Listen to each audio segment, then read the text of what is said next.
박근혜 전 대통령과 관련된 오늘 뉴스가 하나 실렸습니다. 어떤 얘기냐면 박근혜 전 대통령 변호를 맡았었던 유영하 변호사라고 시청자 여러분들 다들 아마 익숙하실 거예요. 그런데 유영하 변호사가 오늘 입을 열었다면서요? 네, 유영하 변호사 하면은 박근혜 전 대통령의 현 지금 외부의 통로라고 좀 볼 수 있는데 그만큼 막역하고 상당히 매일 가서 뭐 접견을 했던 사이이기 때문입니다. 예. 전에 박근혜 전 대통령에 대한 그런 속내 그리고 심경에 대해서 대리로 인터뷰를 한 셈인데 어허. 인터뷰가 한 3시간 30분 정도 이루어졌다고 꽤 하고요. 길게 했네요. 예, 근데 중요한 건 이제 박 전 대통령의 허락으로 좀 이루어졌다라는 게 좀 신기하더라고요. 예. 박근혜 전 대통령의 허락을 받아서 유영하 변호사가 이제 한 일간지와 인터뷰를 한 내용입니다. 자, 그러면 3시간 반 동안 기자와 유영하 변호사가 얘기를 했으면 얼마나 많은 얘기를 했겠습니까, 시청자 여러분. 유영하 변호사는 그러면 하고 싶었던 얘기는 노 기자 대략 어떻게 우리가 좀 요약해 볼 수 있습니까? 여러 가지 얘기를 했는데 지금 진행 중인 재판과 이제 받고 있는 검찰에서의 어떤 추가적인 의혹에 대해서도 얘기를 했지만요. 가장 좀 강조를 했던 것은 건강 문제입니다. 본인조차 놀랄 정도로 박근혜 전 대통령의 건강이 상당히 안 좋아졌다 이런 얘기인데요. 왼쪽 무릎에 일단 물이 차서 다리를 잘 못 구부린다. 그리고 자신이 이제 만났을 때도 박 전 대통령의 얼굴이 너무 부어서 깜짝 놀랐다. 그리고 잘 때 이제 허리가 계속 아파서 한두 시간마다 자면서 자주 깬다 이런 얘기도 했고요. 그래요? 그리고 이런 얘기도 했는데 구치소 음식이 너무 짜서 뭐 김치를 이제 물에 씻어 먹을 정도로 너무 짜서 이제 밥에 어떤 3분의 1 정도밖에 먹지 못한다 이런 얘기를 했는데 예. 특히 이제 침대 얘기를 꺼냈거든요. 허리가 너무 아파서 밤에 깨는데 침대를 넣어달라고 했더니 구치소 측에서 이제 특혜라서 안 된다 이런 얘기를 했다는 거예요. 네. 그런 식으로 구치소 생활이 좀 힘들고 몸이 안 좋아지고 있다는 얘기를 좀 강조하려는 거 아닌가 이런 관측들이 나옵니다. 그러니까 유독 유영하 변호사가 이제 인터뷰한 걸 보면 이도 의원이 박근혜 전 대통령 건강 상태에 대해서 유독 좀 많이 이렇게 강조하려는 듯한 좀 그런 모습이 좀 읽히지 않습니까? 뭐 어떻게 보셨어요? 예. 사실 이제 법률적으로 다투는 거는 또 법정에서 다투어야 될 부분이고 그게 수월하지 않다라는 생각을 하고 있는 것 같습니다. 그러니까 이제 그 법률적인 부분, 정치적인 부분에 대해서 이렇게 의도한 대로 잘 되지를 않기 때문에 감정적인 부분에 정서적인 면에서 일정 부분 호소할 필요가 있다고 생각을 한 것 같은데요.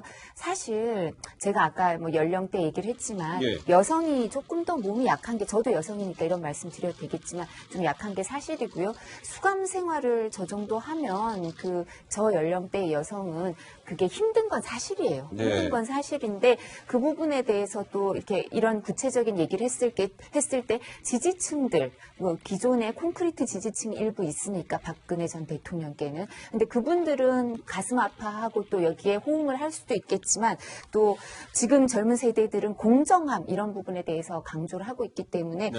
그 의도한 대로 일정 어느 정도 효과가 있을지는 잘 모르겠습니다. 그렇지만 또 그 정치권, 여권 그리고 청와대에는 또 약간의 부담은 될 수밖에 없겠죠. 예.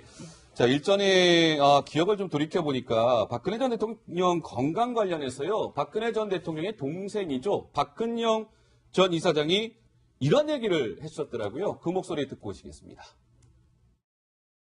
지금 너무 건강이 안 좋아지셨다는 그런 소식 때문에 부신 기능 저하증 지병이 있으셔서 그런 거를 많이 밖에서 걱정들을 같이 했습니다.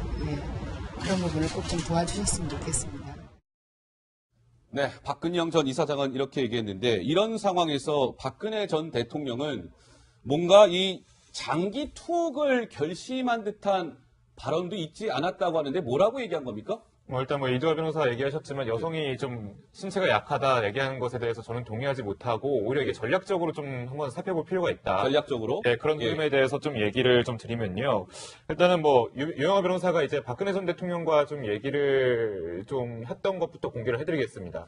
회 잘 못 드시지 않냐 했는데 저도 싱싱한 거 잘 먹어요 얘기하면서 나오시면 펄떡펄떡 뛰는 표로 모시겠다 하니까 아유 그런 날이 오겠어요 하면서 약간 체념한다듯이 유영하 변호사가 인터뷰를 했잖아요. 예. 보통 이제 어떻게 보면 장기 투옥 그러니까 약간 정치적인 그런 재판을 거부하겠다라는 그런 이미지를 좀 강조하듯이 지금 언론에 인터뷰를 했다고도 좀 분석이 될 수도 있는 부분이고 예. 그렇기 때문에 이런 신체적인 문제 건강이 좋지 않다라고 좀 강조를 하는 것도 일단은 어떤 그런 전략적인 그런 하나의 방편으로서 이번에 인터뷰를 삼은 것이 아닌가라는 분석도 나올 수도 있습니다. 그러니까 박근혜 전 대통령은 탄핵이 됐기 때문에 임기를 다 마치지 못하고 대통령직에서 물러날 수밖에 없었는데 뭐 그런 것에 대한 또 뭐 심경도 밝혔다면서요? 네, 그러니까 임기를 못 마치고 나올 줄 알았으면 내가 이렇게 일을 했겠냐 이런 취지의 얘기였는데 내가 임기 못 마치고 나올 줄 알고 그렇게 휴일도 없이 일만 했나 하는 생각이 가끔 든다 이런 얘기를 했다고 해요. 그런데 사실 박 전 대통령은 그동안에도 뭐 탄핵 소추 상태에 놓였을 때도 여러 가지 이제 자기가 나라 걱정만 하면서 일만 하면서 살았다 이런 얘기를 한 적이 있었는데요.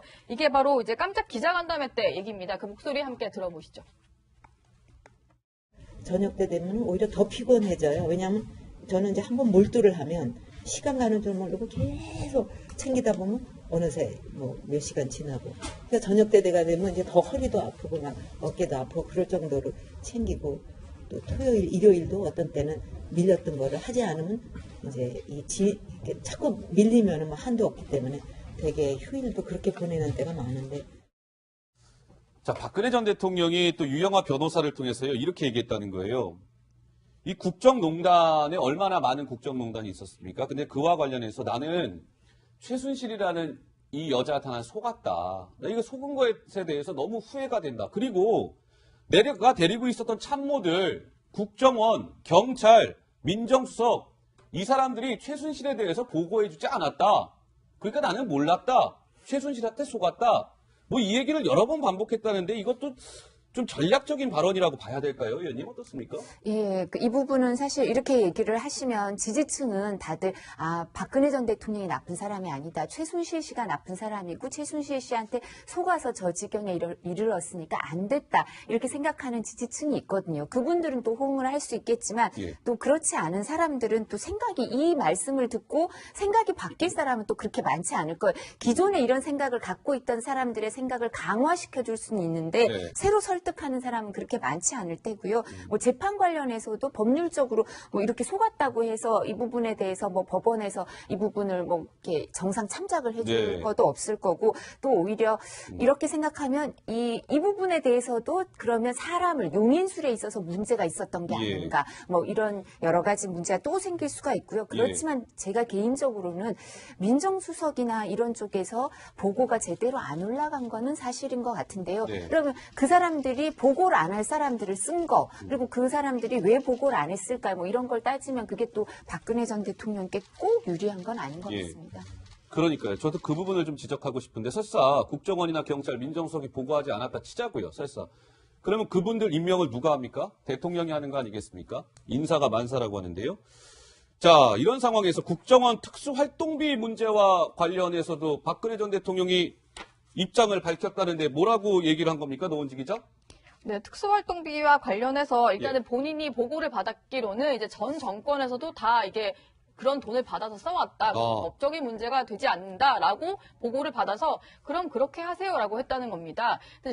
사실은 이제 변호인단 같은 경우에도 그 일찌감치 파악을 해서 이게 검찰 수사로 이어지기 전에 다 파악이 됐던 내용이라고 하는데 어쨌든 이제 유영하 변호사를 통해서 또 한 번 강조를 한 것은 국정원 특활비인 줄 알고 썼던 것이 아니라 다 청와대 특수활동비 이런 것으로 알고 썼던 것이지 뭐 지금 나오는 얘기로는 의상비라든지 뭐 주사 맞는 시술 비용 같은 것들이 다 특활비, 국정원 돈이었다 이런 얘기가 나오지만 예. 전혀 그렇게 생각하지 않고 그냥 나는 이제 관행대로 했을 뿐이다 이런 점을 또 한 번 강조를 했습니다. 저는 이 그 얘기에 좀 주목하고 싶었어요. 이 특수활동비 관련해서 박근혜 전 대통령이 유영하 변호사 통해서 아니 그 특수활동비 말이죠. 이전 정부에서 또 국정원한테 다 돈 받아 썼다면서요. 나 왜 법적 문제 안 된다고 그래갖고 나도 그냥 받아 쓴 것 뿐입니다. 그러니까 여기에 방점은 나만 이런 게 아니고요. 역대 정부에서도 국정원 특활비를 다 받아 쓴 거예요. 이 얘기 하고 싶었던 거 아닙니까? 예, 그러니까 이렇게 관행이라고 생각되는 걸 난 이어받았을 뿐이지 내가 새로 시작한 건 아니니까 죄질이 나쁜 건 아니다. 이런 얘기를 그리고 우리가 관행적인 거에 대해서 조금 법원에서 약간 너그러울 때가 있거든요. 반드시 그런 건 아니지만 그러니까 그런 부분 얘기를 하신 것 같은데 이러니까 계속 수사가 확대가 되나 봐요. 수사의 단서를 제공해 주시는 것 같은데 그렇다 하더라도 사실 이 부분에 대해서 국정원 특활비를 대통령 특활비로 알고 쓰셨다 이렇게 말씀을 하시는데요. 이런 무지에 대해서 법률이 책임을 묻지 않거나 처벌을 하지 않는 건 아니거든요. 예. 근데 좀 흥미로운 부분이 또 박근혜 전 대통령이 이렇게 얘기를 했다고 그러는 거예요. 그러니까 최순실이라는 사람이 나한테 사적으로 부탁을 한 적이 딱 한 번 있었다. 딱 한 번 있었다라고 얘기를 했는데 사적으로 부탁한 그 내용이 어떻게 알려졌습니까? 강병규 기자? 예.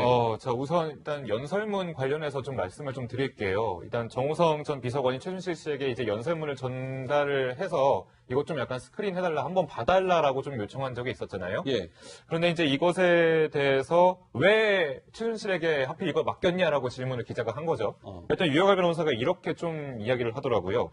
최순실이 반짝반짝하는 게 있다. 그러니까 대선 때도 톡톡 튀는 말을 잘 찾아냈다라고 박근혜 전 대통령이 자기한테 얘기를 했다는 겁니다. 그러니까 어떤 낱말이라든지 어떤 슬로건을 만드는 데서 어떤 재능이 있다라고 박 전 대통령은 생각을 하고 있었다는 거죠. 네네. 그것 때문에 최순실 씨에게 이런 부탁을 좀 하게 됐다라고 좀 알려지고 있습니다. 예.